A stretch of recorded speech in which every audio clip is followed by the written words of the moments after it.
ইমন কালকে আমার এনগেজমেন্ট, তুমি আমার সাথে ফাইজলামি করতেছো?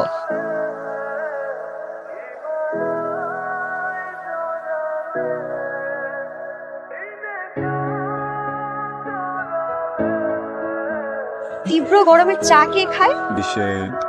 বিষক্ষয় মানে আইসক্রিম কোথায় তৈরি হয়েছিল জানো? সেটা জানাটা কি এখন খুব বেশি জরুরি? হ্যাঁ, সেটা যদি তোমাকে না জানাতে পারি তাহলে গরমের ভিতরে চা কেন খাচ্ছে এটা রহস্য উন্মোচন করবো কিভাবে? সেই রহস্য উন্মোচন করতে আমি একদম ইন্টারেস্টেড না। তুই কিসে ইন্টারেস্টেড প্রিয়তম? ইমন কালকে আমার এনগেজমেন্ট, তুমি আমার সাথে ফাইজলামি করতেছো? কবে এঙ্গেজমেন্ট? কালকে। কালকে এঙ্গেজমেন্ট মানে তো হচ্ছে কি বাসা অনেক আয়োজন হবে। এই তুমি কিন্তু বেশি বেশি খেয়ে ভুলে যাও না, বুঝছো? মানে পরে তো আমার আনরোমান্টিক বলবো, ওগুলো আমি করে দিতে পারি না। কম খাওয়া। তুমিই বলো যে এই সময় এসে আমি এখন তোমাকে কি বলবো? ভালোবাসবো আমাকে, আসো। কি ভালোবাসো? ফাইজলামি না, আমার মাথা একটু কাজ করতেছে, তুমি একটু বলবা? আমার বুকটাকে নিজের বালিশ মনে করে এখানে মাথা ছাপান বাবা।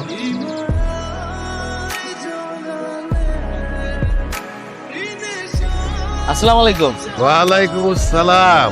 কি খবর মিয়ারা? খবর কি তোমার? ভালো আছি। আচ্ছা শোনো, আমার মাইয়ার তো বিয়ে ঠিক হয়ে গেছে।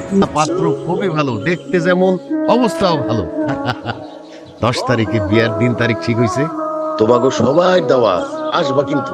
তো মাইয়ের অন্য কোনো জায়গায় সম্পর্ক টম্পর্ক আছে কিনা একটু খোঁজ আরে খবর দৌড় মিয়া, কি কও না কও, মিয়া বংশের মাইয়া লাখে একটা, এই ধরনের কোনো ঝামেলাই নাই। আছে? ঠিকই কইছেন, বিয়া বংশে তো কোনো ঝামেলা নাই।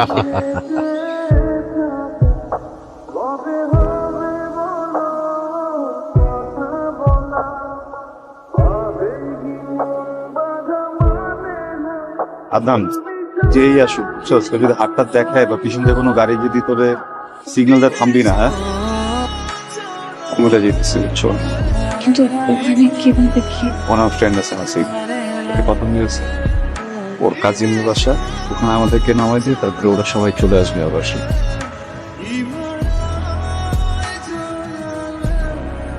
কিরে বাবা, নাবিলার কোনো খোঁজ পাইলি?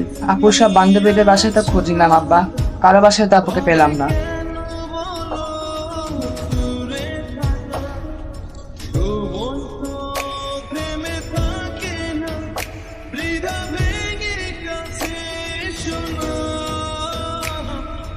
মিয়া বাড়ির মেয়েকে বলে কোনো বদনামই নাই, হ্যাঁ? তারা বলে দুধে দেওয়া তুলসী পাতা, অলরেডি পলায় হয়ে গেছে গিয়া, হ্যাঁ? আমরা হলে বিষ খেয়ে মরতাম। সি সি সি সি সি।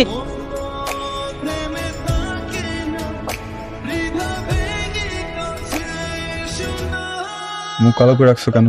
কই, আমার মুখ তো ঠিকই আছে, কেমন জানি একটা অশান্তি কাজ করতেছে। সবকিছু ঠিক আছে, তাও যেন মনে হচ্ছে কোনো কিছু ঠিক। কেন? আমি আসলে বাবা মাকে ছেড়ে কখনো এত দূর থাকিনি, তো কথাও হয়নি, দেখাও হয়নি, তাই বোঝা একটু খারাপ লাগছে। ঠিক হয়ে যাবে।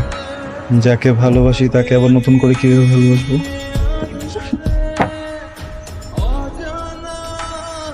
অফিসার, আপনি দয়া করে আমার মেয়েটার একটু খুঁজে দেন। আমার একটাই মাত্র মেয়ে। আপনি একটু দেখেন যে মেয়ে বাসায় আছে কিনা, আপনি একটু খোঁজ খবর নেন, আমিও একটু ফাইন্ড আউট করার চেষ্টা করি। যদি কোনো ইনফরমেশন আমি অবশ্যই আপনাকে জানাব, ঠিক আছে? এই নিয়ে আপনি চিন্তা করেন, স্পেশালি এটা আমি নিয়ে দেখতে এসেছি। আমি আপনার ব্যাপারটা বুঝতেছি। আমি তো ছুটিটা নেওয়ার আগে জানাইছি না ভাই, বিয়ের জন্য তো সবাই ছুটি নিতে পারে। না না না না না ভাই, আমি বলি একটু শোনো, হচ্ছে কি যে ছুটির জন্য স্যার যদি চায় আমাকে একটা প্যানেল পেপিং, চাকরি চলে। হ্যালো হ্যালো ভাই,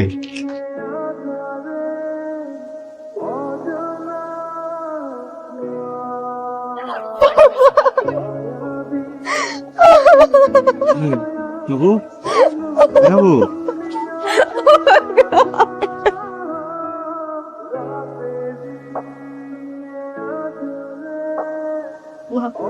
আমার তো কিছুই বলছেন, তুমি একটু বলছো। আমি কিছু বললে সেটা কি ওদের ভালো লাগবে?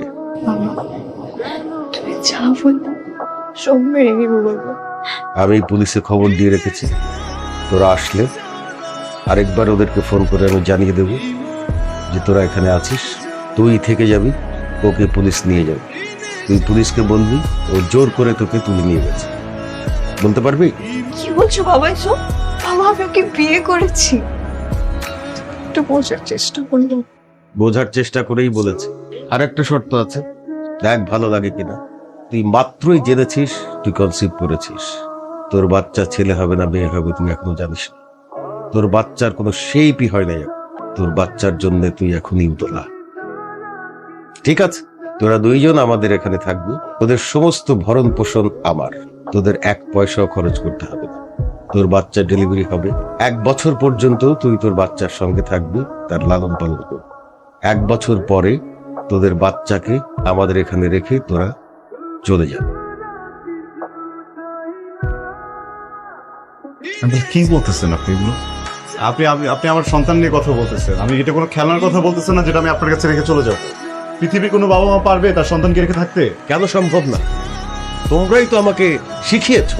তুমি কি ভুলে গেছো যে আমি একজন বাবা, আমার একটা সন্তান আছে, সেই সন্তানকে তুমি আমার কাছ থেকে ছিনিয়ে নিয়ে গেছো? তুমি কি ভুলে গেছো? তাহলে তুমি কেন পারবে না? তোমার কাছ থেকে তোমার সন্তানকেও ছিনিয়ে নিলে তুমি কেন পারবে না সেটা সহ্য করতে? বাবা কি জিনিস তুমি কি জানো? ঘুমের মধ্যে বাচ্চা যখন চিৎকার করে কেঁদে ওঠে, বাবার বুকের ভেতরটা কিভাবে মোচড় দেয় তুমি কি ফিল করতে পারো? কখনো পারবে? সন্তানের আঙ্গুলে সামান্য একটু খোঁচা লেগে রক্তপাত হলে সেই রক্ত আমার গায়ের থেকে ঝরছে বলে মনে হয়। সেই ফিলিংস তোমার আছে? থাকলে তুমি এটা করতে পারতে না। সন্তানকে খাওয়ানোর সময় যখন তার হিচকি উঠে যায়, বাবার দুনিয়াটা এদিক ওদিক হয়ে যায়, তোমার কোনো ধারণা আছে সেই সম্পর্কে? তুমি আবার বাচ্চাটাকে নিয়ে গেছো, যেই বাচ্চাটাকে আমরা তিল তিল করে পৃথিবীর মুখ দেখিয়েছি, যেই বাচ্চাটা হামাগুড়ি দিয়ে টলমল পায়ে হাঁটতে শিখেছে, যেই বাচ্চা আমার আঙুল ধরে ঘুরে বেরিয়েছে, আমার হাত ধরে স্কুলে গেছে, সেই সন্তানকে তুমি আমার কাছ থেকে ছিনিয়ে দিয়ে গেছো। তুমি কি বুঝবে? তুমি কি করে বুঝবে একজন বাবার কষ্ট?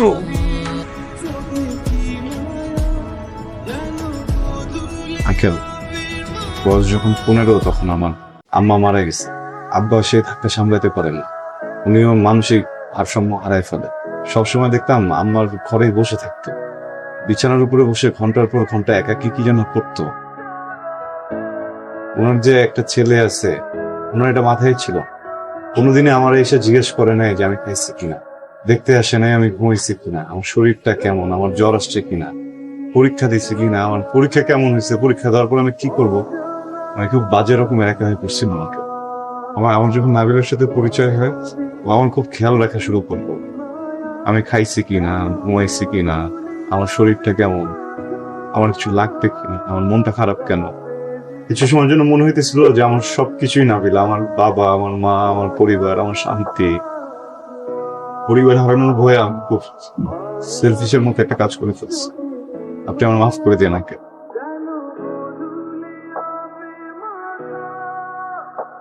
নাবিলার ছাড়া আমি থাকতে পারবো না, আমার সন্তানের ছাড়াও থাকতে পারবো না।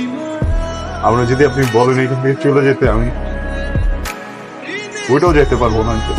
আপনি না পুলিশ দেখেন, পুলিশ এসে আমরা জোর করে নিয়ে যায়। আমার পরিবার ছাড়া আমি থাকতে পারবো না।